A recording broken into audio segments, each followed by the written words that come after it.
You've been spending a lot of time talking to our members about their specific stories, the difficulties they're having doing business here, and the plans they may be making to move out of New Jersey or to take steps to ameliorate their issues. So if you could tell us some of those stories, what are you hearing?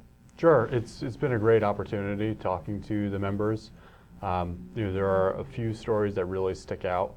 One is an ideal New Jersey small business owner. She's a true entrepreneur. She owns two businesses. One is a defense contracting business, one is a property management business.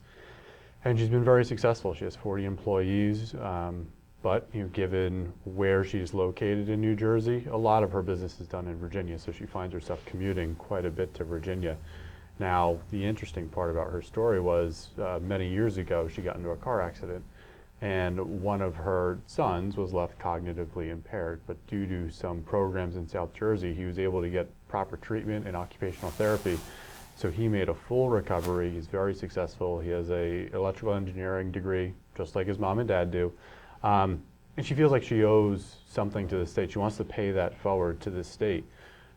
What's tough, and I really heard this in her voice, was ultimately when she retires, the cost of living in New Jersey, the cost of retirement in New Jersey, it's just too high. She can't afford to stay here, even though she wants to pay that forward, because New Jersey gave her and her family this great opportunity to really change their life. And what are some of the other stories you've heard? Because what we hear over and over again is, and is reflected in some of our survey results, is that most of our members don't want to retire here. Most of our members, if they were to expand, would not expand their businesses here. Sure. And the third prong of that is most of our members look at the estate and inheritance taxes when making business decisions. Yeah, so you're touching on a whole host of issues there.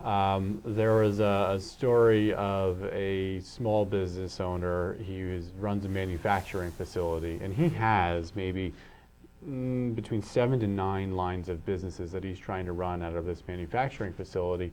And his decision now, it's a family business. He and his wife are the owners. His son's entering the business. Right now they're being courted by South Carolina. South Carolina wants them to relocate their manufacturing facility from New Jersey to South Carolina, and they're willing to give him incentives. They're willing to help him in that transition. The big sticking point is, will all the employees come with him? So that's the sticking point. If he can overcome that, what he told me was that he is willing to relocate. He is willing to go down to South Carolina, because ultimately he didn't plan on retiring in New Jersey anyway. So if he could expedite that and make a smart business decision while he's at it, he's willing to do that. The state's tax structure has gotten to this point really over decades. It has evolved slowly over a very long period of time. How would you begin to address the issue of the state's tax structure as it impacts the business climate? I think it starts at the middle class. That's where you have the densest portion of the population. And if you can, there are two issues. One is the perception issue, and one's the economic reality. The perception issue is, the middle class believes that they can't afford to stay here in retirement. They can do business here, but once it hits retirement age, they have to leave. And for a lot of them, that's also the economic reality, is they can't afford to live here full-time in retirement.